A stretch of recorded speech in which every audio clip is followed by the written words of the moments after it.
Vincent Hall, and welcome to another episode of Anyone Can Draw, Paint, and Create.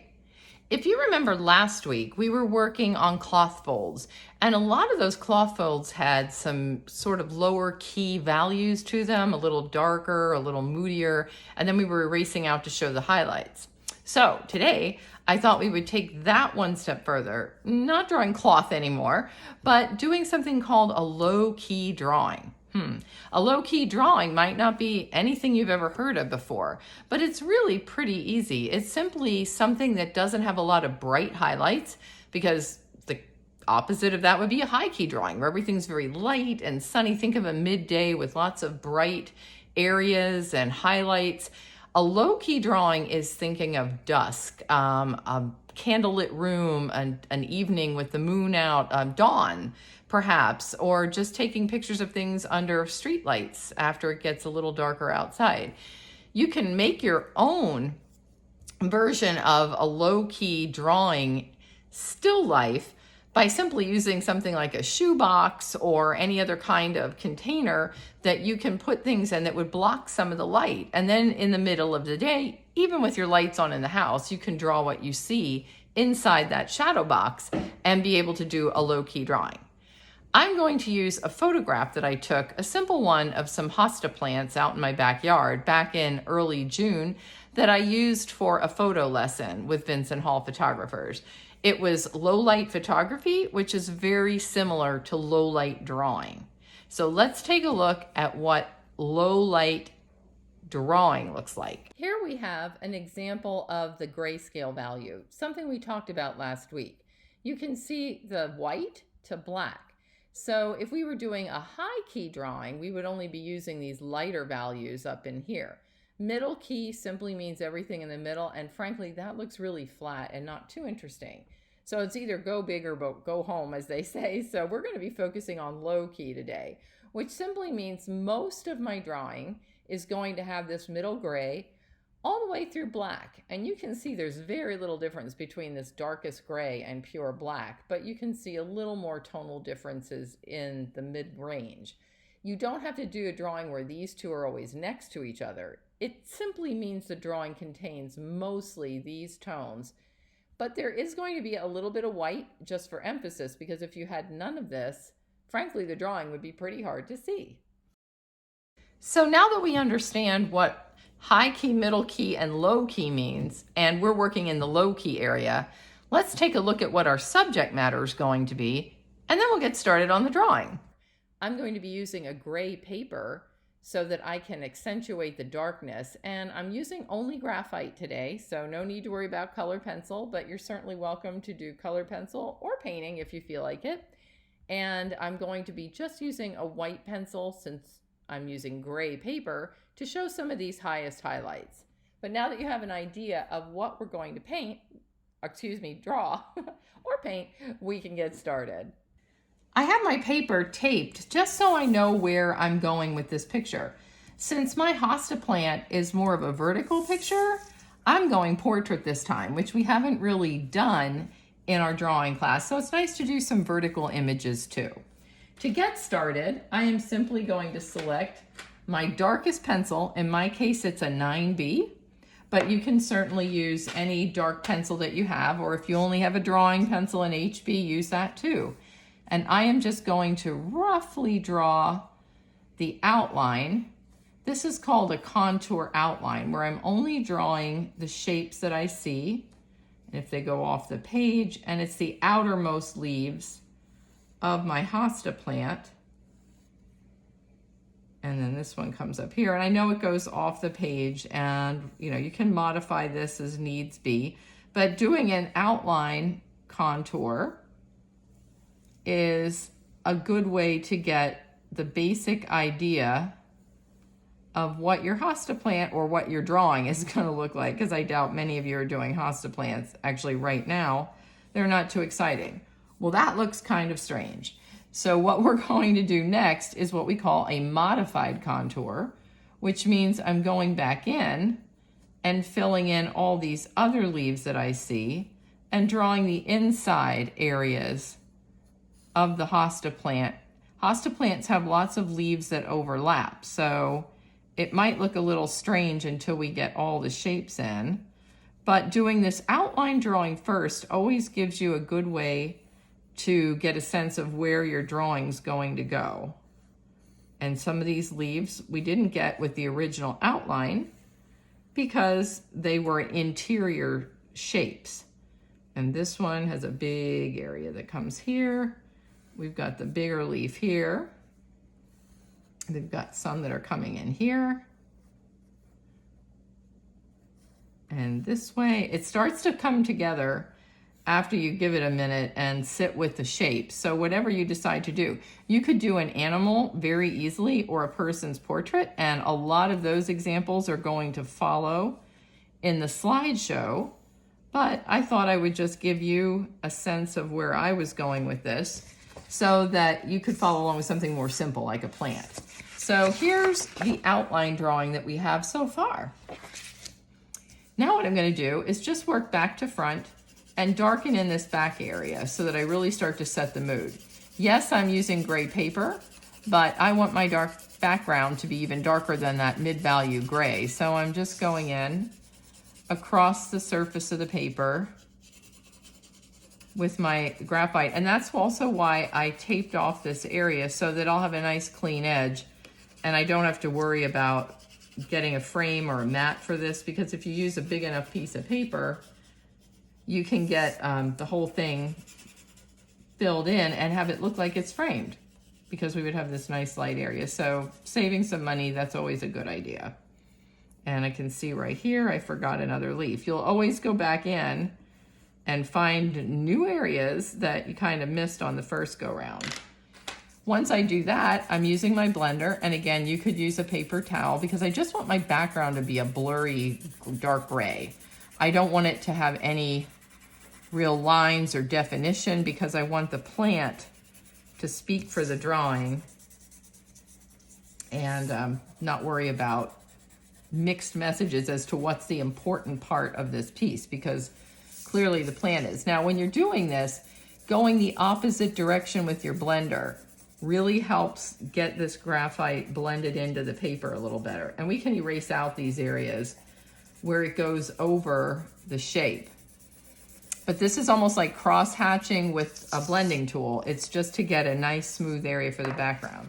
So now we have a toned background, and we can start to erase out some of the areas that got covered up. But I'm not going to erase all of them because I'm going to leave some of these become shadows for themselves.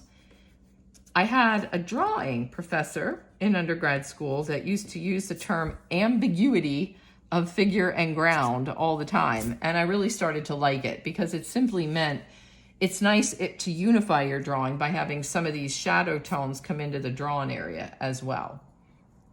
Now I'm going to go back and shade my leaves. Again, I'm going back with my darkest value pencil and looking for the darkest highlights as I'll fill in the middle range later. This area of the leaf has a highlight, so I'm just going to leave that gray for now. I might use my white pencil for some of these later. And then as it comes down into the inside of the plant where very little external light was hitting, I'm just kind of shading all this relatively dark. But I'm going to avoid going in with the dark pencil where I see those white outlines on the hosta leaves. I guess this was called a variegated hosta. It has different colors and tonalities to it. So I'm just simply going to go around now and color in all my dark areas. So I will let you get a chance to pick what you might like to do for this, and I will come right back and show you where I've gone with shading in my darkest areas of my hosta plant. I've colored in the darkest areas of my hosta plant, and it might look a little messy and like, ugh, what's going on here? I specifically avoided the middle values because I'm going to use a different numbered pencil for this. So this was me finishing up with my darkest pencil. And I also forgot to mention there's something called an ebony pencil, which is just the same as like a 9B. So if you can't find that, ebony pencils are pretty easy to come across, and you might be able to pick that one up even at like Staples or any other kind of office supply store, because they sell some of the basic drawing tools there too. I've heard that art supplies are pretty hard to come by right now because a lot of the schools have kids going out and buying home use kits. So it might be a challenge to find these darker numbered pencils. But hey, we have them down in the art center if you want to come down to the beginning drawing class and check it out. All right, so what I'm doing is just going in and blending in these really dark areas so that I'm not thrown off when I go in with my lighter toned pencil. That seems to be about enough. Oops, forgot this one. It's always easy to forget where you're going, but we're going to tweak this later anyway, so this is just the beginning.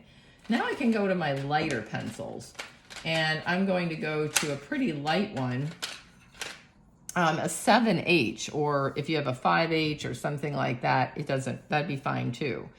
And this one I'm going to use to get some of my lines. If you remember way back, we did this graffito thing. So some of these plants that had this variegated tone, I'm using a scratchy pencil to put that in where I see the lighter areas. So let's see, this leaf is actually too dark. That's why we have an eraser. It's important to correct this shading though before you use the scratchy pencil, for lack of a better term, so that when we put these tonal areas in, we will be able to see some of these variegated lines, because I wanted to show that this this plant has some tonal definition and texture definition. So I want to see both. Now where it's super dark, it's not going to make much of a difference, but we can always add it to the lighter areas of the plant where I happen to see them, and even coming along here. So, okay. Now once we have those lines drawn in, we can go back in with a not so hard lighter pencil. So I'm using a 2H, or you could use an HB. And I'm just going to color over this, and it's going to start to give me a little bit of a texture. And when I go over some of this with the white, that's when it's really going to pop. But I can see right here, we'll see those scratchy lines through here. It won't cover them up. It'll create more of a sgraffito effect on this plant, which is what I was going for. But I didn't want it to just be paper tone. I wanted to still have some light areas. And I'm just kind of lightly going over where I see medium values now, but not the white, just the medium values. So again, this will be done with just a lighter number pencil, or if you're only using one pencil, just don't press so hard and you'll be fine. Either way will work. And then I can go back in and refine some of this as well.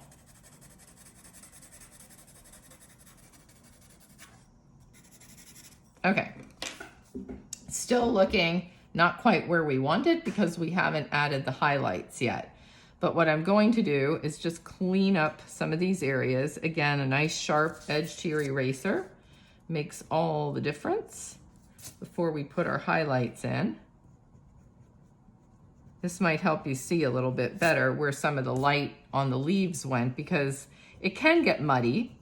Low-key drawings are known for that. Low-key paintings are known for that. Pretty much anything low-key kind of can get murky real fast, and then you have to just go back in and find some of your highlights, because if you don't have any highlights, then it just becomes lost in space. So the drawing samples I'm going to show you after this, done by other artists, will kind of give you the sense. Now I'm using my eraser here to act as a blender and really soften in some of these areas.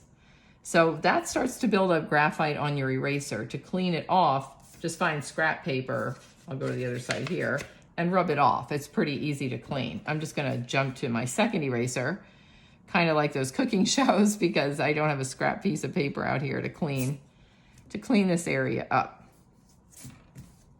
Okay, and then there's one little more area here. Okay, now we can go back in with our white pencil and really get those areas. So don't think because it's low key that there's no white. That's not the case. What it means is there's limited values of white, and it's just used for the highest highlights in the image and nothing else. And so some of these we might even knock down more once we get done with what we're doing. And if we see little thin areas, be wary of how thick the light is, because light usually falls on one side more than another. Since these are leaves, it falls on the outer edge because the leaves are curled inward, and the inside is where we're getting all of that darkness. So we just have to really follow along with whatever it is you're looking at. It's a little bit of a curve here in that leaf, which is actually kind of pretty. I like that.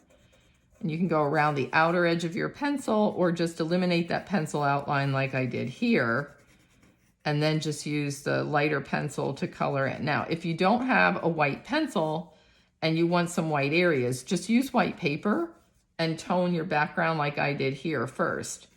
And then that way your white paper becomes your white highlights, and you don't have to worry about not having a white pencil. So here I see some really interesting stuff. It's light, but it's not that light. So you can almost use your white pencil to create a very light gray, so go lighter, and then we'll blend some of that in. Like here, there's a very little bit of light, but then it comes out here where it catches the light. And then there's a little bit here. And then on this one, it's really just on the tip. Each leaf has its own light diffusion based on where it is in relationship to all the other leaves. Go right around here, and one more in here. Just so I can show you this up close before we go to the finishing part of the whole image. Okay, and the key is know when to quit and know when to just do tiny little lines. I can just draw a little line in here because there's some that are just kind of tweaking and showing up. So now I'm doing a contour line drawing using my white pencil to get all of my values. And this one needs to go lighter right in here. So don't be afraid to go over stuff. It's okay. You know, you can always go back and modify. Most artists do a lot of rough drafts even before they go to their final project, so don't be afraid of that. And I'm just kind of zhuzhing in a few little lines here just so we can get the idea of what's going on. This is right here, and that's where we're picking up that sgraffito from that pencil really nicely in these lines here, because there was some cast highlights down here on the bottom that are pretty interesting. So here's what we have so far. We've got our pretty much, excuse the dust, our plant where we want it. We have our highlights and we have our shadows and our midtones. I'm going to take a few minutes just to tweak some of these, and I'll be back to show you the finished product. So here's my finished product. You can see there's a bit of a sheen.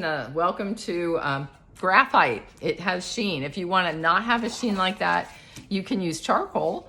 It wouldn't have that shine or looks almost like it's been burnished by being blended a little bit. But I'll take a photo of this and add it to the slideshow later.